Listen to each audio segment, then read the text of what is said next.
Hello，大家好，歡迎嚟到我嘅 channel。喺開始之前，請麻煩大家記得幫我 like、subscribe 同撳鐘仔啊。咁影片開始啦。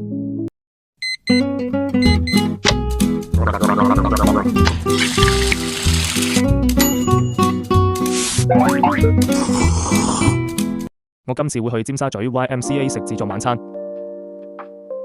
佢今次嘅主題以經典懷舊廣東菜為主題，人均400起，仲要有得睇超靚日落。喺 Klook 或者 KKday 就有得預約。如果你唔知嗰度有咩食，唔緊要，因為佢網上會有個 menu 可以俾你睇，基本嘅海鮮、甜品等等應有盡有。如果搭地鐵去 YMCA， 建議往尖東站 L6 出口行去，上4樓就到㗎啦。一入去就係充滿懷舊特色嘅打卡位，睇下有幾多甜品：梳乎里、蛋撻、YMCA 自家製曲奇餅、仔糕、黑森林蛋糕、懷舊黃莓果佔蛋糕、紅豆茶果、杞子桂花糕、楊枝甘露等，全部都好好味。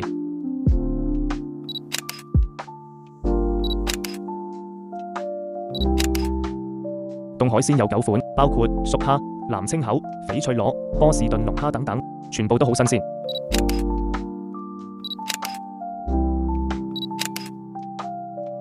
熱盤有脆香豬手、臘味荷葉飯、龍蝦鉗伊麵等等。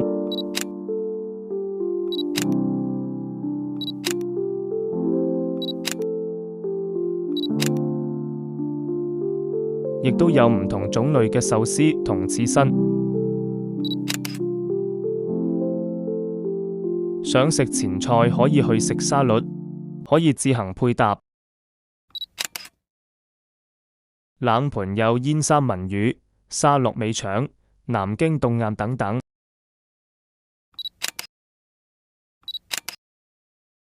依家仲有 KKday 限量優惠，快啲去搶啦！